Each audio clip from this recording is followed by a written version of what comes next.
প্রতিদিন গীতাপাঠ শুনলে মন শান্ত হয়, জীবনে সঠিক পথ দেখাতে সাহায্য করে। দুঃখ, ভয়, রাগ দূর হয়, আত্মবিশ্বাস বৃদ্ধি পায়। কর্ম ও ভক্তির মাধ্যমে হৃদয়ের শক্তি, ঘরে শান্তি ও জীবনে আলো নিয়ে আসে। তাই প্রতিদিন আমাদের চ্যানেল থেকে 2টি শ্লোক সহ একটি পাঠ শুনুন। সর্বেন্দ্রিয় গুণাভাসম সর্বেন্দ্রিয় বিবর্জিতম অসক্তম সর্বভৃচৈব নির্গুণম গুণভক্তি চ। সেই পরম তত্ত্ব সমস্ত ইন্দ্রিয়ের গুণের প্রকাশক, অথচ নিজে ইন্দ্রিয়হীন। তিনি আসক্তিহীন, সকলকে ধারণকারী, গুণাতীত এবং আবার গুণের ভোক্তাও বটে। সর্বেন্দ্রিয় অর্থ সমস্ত ইন্দ্রিয়, গুণ অর্থাৎ শক্তি ও বৈশিষ্ট্য, আভাসম অর্থাৎ প্রকাশক বা প্রতিফলন, সর্বেন্দ্রিয় বিবর্জিতম অর্থাৎ ইন্দ্রিয়বিহীন, অসক্তম মানে আসক্তিহীন, সর্বভৃৎ অর্থ সকলকে ধারণকারী, চ মানে এবং, এব অর্থাৎ এটা অব্যয়, নির্গুণম অর্থাৎ ত্রিগুণের ঊর্ধ্বে, গুণভোক্তৃ অর্থাৎ গুণের ভোগকারী। এই শ্লোকে ভগবান শ্রীকৃষ্ণ পরম ব্রহ্মের গভীর ও সূক্ষ্ম স্বরূপ ব্যাখ্যা করছেন। এখানে এমন এক বিস্ময়কর সত্য প্রকাশিত হয়েছে যা সাধারণ বুদ্ধিতে ধরা পড়ে না। ভগবান বলছেন, পরম তত্ত্ব সমস্ত ইন্দ্রিয়ের শক্তির উৎস, অথচ নিজে ইন্দ্রিয়ের দ্বারা সীমাবদ্ধ নন। আমাদের চোখ দেখে, কান শোনে, জিহ্বা স্বাদ গ্রহণ করে, ত্বক স্পর্শ অনুভব করে, নাক গন্ধ গ্রহণ করে। এই সমস্ত শক্তির মূল উৎস ভগবান। তাঁর চৈতন্য থেকেই ইন্দ্রিয়গুলির ক্ষমতা প্রকাশ পায়, কিন্তু তিনি নিজে চোখ কানহীন হয়েও সব কিছু দেখেন, সব কিছু শোনেন। এই রহস্য সাধারণ মানুষের পক্ষে বোঝা কঠিন। সর্বেন্দ্রিয় বিবর্জিতম শব্দের মাধ্যমে বোঝানো হয়েছে ভগবান মানুষের মতো স্থূল দেহধারী নন, তাঁর কোনো সীমাবদ্ধতা নেই। মানুষ ইন্দ্রিয়ের জন্য যেমন সুখ দুঃখের কারণ, ভগবানের ক্ষেত্রে তেমন নয়। তিনি ইন্দ্রিয়ের অধীন নন, বরং ইন্দ্রিয় তাঁর অধীন। অসক্তম শব্দটি অত্যন্ত গুরুত্বপূর্ণ।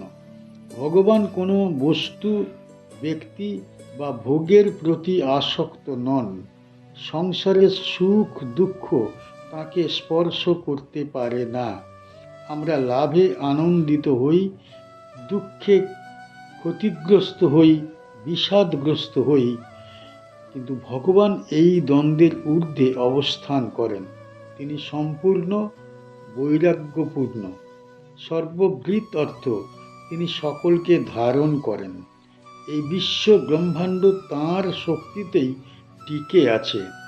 পৃথিবী, সূর্য, চন্দ্র, নক্ষত্র, জীবজগৎ সব কিছু তাঁর দ্বারা ধারিত ও পরিচালিত। তিনি না থাকলে কোনো কিছুর অস্তিত্ব সম্ভব নয়। নির্গুণম শব্দের দ্বারা বোঝানো হয়েছে যে ভগবান সত্য, রজ ও তম এই 3 গুণের ঊর্ধ্বে। এই 3 গুণগুলির কারণেই মানুষের মধ্যে কামনা, ক্রোধ, লোভ, আলস্য ও জ্ঞান বোধ জন্মায়। কিন্তু ভগবান এই গুণের প্রভাবের বাইরে, তাই তিনি শুদ্ধ, নির্মল ও অপরিবর্তনীয়। আবার বলা হয়েছে তিনি গুণভোক্তৃ, অর্থাৎ জগতে যে গুণের কার্য প্রকাশিত হয় তার সাক্ষী ও অধিষ্ঠাতা তিনি। তিনি স্বয়ং গুণের অধীন নন, কিন্তু জীবের মাধ্যমে গুণের লীলা তিনি উপভোগ করেন। যেমন নাটকের পরিচালক নিজে অভিনয়ে বাঁধা না পড়েও পুরো নাটকের আনন্দ অনুভব করেন, তেমনি ভগবান জগতের কার্যকলাপ প্রত্যক্ষ করেন। এই শ্লোক আমাদের শেখায় যে ভগবান একই সঙ্গে নিরাকার ও সাকার, গুণাতীত ও গুণ সম্পর্কিত। এই দ্বৈত স্বরূপ পরম সত্যের পূর্ণতা প্রকাশ করে। এখানে ভগবান জ্ঞেয় ব্রহ্মতত্ত্বের ধারাবাহিক ব্যাখ্যা দিচ্ছেন। আগের শ্লোকগুলিতে তিনি ব্রহ্মের অনাদি, সর্বব্যাপী ও সর্বদর্শী স্বভাব বলেছেন। এই শ্লোকে তিনি তার গুণাতীত ও আসক্তিহীন রূপ তুলে ধরেছেন। অর্জুন যাতে বুঝতে পারে যে পরম সত্য মানুষের মতো সীমাবদ্ধ সত্তা নয়, বরং সমস্ত শক্তির উৎস, সেই উদ্দেশ্যেই এই উপদেশ প্রদান করা হয়েছে। কি শিখতে পারি এই শ্লোক থেকে? এই শ্লোক থেকে আমরা শিখি যে জীবনের লক্ষ্য হওয়া উচিত গুণের দাসত্ব থেকে মুক্ত হওয়া। কামনা, লোভ, অহংকার মানুষকে বন্ধনে আবদ্ধ করে। ভগবানের মতো নিরাসক্ত হতে পারলে প্রকৃত শান্তি লাভ হয়। আমরা বুঝতে পারি আমাদের ইন্দ্রিয় শক্তি ভগবানের দান, তাই এই ইন্দ্রিয়কে পাপের পথে নয়, ধর্মের পথে ব্যবহার করা উচিত। এই শ্লোক আমাদের শেখায় যে বৈরাগ্য ও ভক্তির সমন্বয়। সংসারে থেকেও আসক্ত না হয়ে ভগবানের স্মরণে জীবন যাপন করলে মানুষ ধীরে ধীরে আত্মশুদ্ধি লাভ করে ও মোক্ষের পথে অগ্রসর হয়। বহিরন্তশ্চ ভূতানাম অচরম চরমেব চ সূক্ষ্মত্বাত্তদভিজ্ঞম দূরস্থম চান্তিকে চ তৎ। সেই পরম তত্ত্ব সকল জীবের বাইরে ও ভিতরে অবস্থান করেন। তিনি স্থাবর ও জঙ্গম উভয় রূপেই বিরাজমান। অতি সূক্ষ্ম হওয়ার কারণে সাধারণ বুদ্ধিতে তাঁকে জানা যায় না। তিনি দূরে অবস্থান করেও নিকটে বিরাজ করেন। বহি অর্থাৎ বাইরে, অন্ত অর্থাৎ ভিতরে, চ মানে এবং, ভূতানাম মানে সকল জীবের, অচরম মানে স্থাবর বা অচল, চরম মানে চলমান বা জঙ্গম, এব মানে অর্থই, চ মানে এবং, সূক্ষ্মতা অর্থাৎ অতি সূক্ষ্ম হওয়ার কারণে, তৎ মানে সেই পরম তত্ত্ব, অবিজ্ঞেয়ম মানে জানা যায় না, দূরস্থম অর্থাৎ দূরে অবস্থিত, অন্তিকে মানে নিকটে, চ মানে এবং। এই শ্লোকে ভগবান শ্রীকৃষ্ণ পরব্রহ্মের সর্বব্যাপী ও রহস্যময় স্বরূপ আরও গভীরভাবে প্রকাশ করছেন। তিনি বোঝাচ্ছেন যে পরম সত্য কোনো নির্দিষ্ট স্থানে সীমাবদ্ধ নন। তিনি যেমন সকল জীবের বাইরে অবস্থান করেন, তেমনি সকলের অন্তরেও অন্তর্যামী রূপে বিরাজ করেন। বহিরন্তশ্চ ভূতানাম, এই কথাটির মাধ্যমে বোঝানো হয়েছে ভগবান জগতের বাহ্য রূপ, অন্তর্রূপ উভয়ের মধ্যেই উপস্থিত। আমরা যে দৃশ্যমান বিশ্ব দেখি সেটি তাঁর বাহ্য প্রকাশ, আবার আমাদের হৃদয়ে যে চৈতন্য অনুভব করি সেটি তাঁরই অন্তর প্রকাশ। বাহির ও ভিতরের এই দ্বৈততা আসলে মানুষের বোধের সীমাবদ্ধতা, ভগবানের ক্ষেত্রে কোনো প্রভেদ নেই।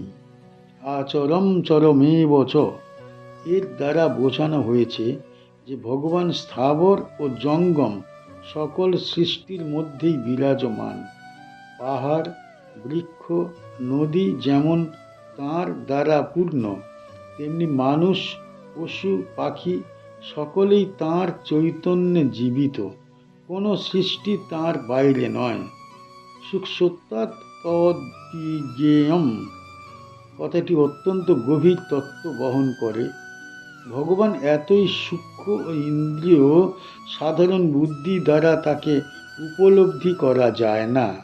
আমরা যা দেখি, যা শুনি বা যা স্পর্শ করি তার সবই স্থূল জগতের অন্তর্গত, কিন্তু পরম তত্ত্ব এই স্থূলতার ঊর্ধ্বে তাকে জানতে হলে মনকে শুদ্ধ ও সূক্ষ্ম করতে হয় ভক্তি, সাধনা ও ধ্যানের মাধ্যমে। দূরস্থম শান্তিকে চস্তৎ, এই অংশে ভগবান এক অনুপম রহস্য প্রকাশ করছেন। তিনি একদিকে অসীম ও অনন্ত, তাই মানুষের কাছে দূরের মতো মনে হয়, আবার তিনি প্রত্যেকের হৃদয়ে বিরাজমান, তাই তিনি সবচেয়ে নিকটবর্তী। মানুষ যখন ভগবানকে বাইরে খোঁজে তখন তিনি দূরে মনে হয়, কিন্তু যখন অন্তরে তাকে অনুভব করে তখন বোঝে তিনি চিরকাল নিকটে ছিলেন। এই শ্লোক আমাদের শেখায় যে ভগবানকে কেবল মন্দির, মূর্তি বা তীর্থক্ষেত্রে সীমাবদ্ধ ভাবা উচিত নয়। তিনি সর্বত্র, সর্বকালে, সর্বজীবে বিরাজমান। এই উপলব্ধি মানুষের দৃষ্টিভঙ্গিকে পবিত্র করে তোলে। এই তত্ত্ব হৃদয়ে গ্রহণ করলে মানুষের অহংকার ভেঙে যায়। তখন সে বুঝতে পারে যে সে একা কিছু নয়, সে পরম চেতনার অংশ মাত্র। এতে বিনয়, করুণা ও ধর্মভাব বৃদ্ধি পায়। এখানে শ্রীকৃষ্ণ ধারাবাহিকভাবে জ্ঞেয় ব্রহ্মতত্ত্বের ব্যাখ্যা দিচ্ছেন। আগের শ্লোকগুলিতে তিনি ব্রহ্মের সর্বব্যাপী, ইন্দ্রিয়াতীত ও গুণাতীত স্বরূপ প্রকাশ করেছেন। এই শ্লোকে তিনি তার সূক্ষ্মতা ও অন্তর্যামী রূপের উপর বিশেষ গুরুত্ব দিয়েছেন। অর্জুন যাতে বুঝতে পারে যে পরম সত্য কোনো দূরের কল্পনা নয়, বরং জীবনের প্রতিটা স্তরে উপস্থিত চেতনা, সেই উদ্দেশ্যেই এই উপদেশ প্রদান করা হয়েছে। কি শিখতে পারি এই শ্লোক থেকে? এই শ্লোক থেকে আমরা শিখি যে ভগবানকে খুঁজতে ঘোরাঘুরি করার চেয়ে নিজের অন্তর শুদ্ধ করাই শ্রেষ্ঠ পথ।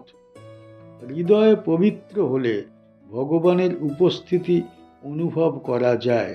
আমরা বুঝতে পারি যে প্রত্যেক জীব পবিত্র, কারণ প্রত্যেকের মধ্যেই ভগবান বিরাজ করেন। তাই কাউকে অবহেলা করা, কষ্ট দেওয়া বা ঘৃণা করা ধর্ম বিরুদ্ধ। এই শ্লোক আমাদের শেখায় যে ধ্যান, ভক্তি ও আত্মসংযমের গুরুত্ব। মন যত নির্মল হয় ততই ভগবানের নিকটবর্তী হওয়া যায়। এই পথ অনুসরণ করলে মানুষ ধীরে ধীরে আত্মিক উন্নতি লাভ করে ও চির শান্তি এবং মোক্ষের দিকে অগ্রসর হয়। চ্যানেলের গীতা পাঠ কেমন হয়েছে, ব্যাখ্যা কেমন হয়েছে, আপনার কেমন লেগেছে কমেন্ট বক্সে অবশ্যই জানাবেন, এবং প্রতিনিয়ত গীতা পাঠ শোনার জন্য চ্যানেলটা অবশ্যই সাবস্ক্রাইব করে রাখুন। দেখা হচ্ছে পরের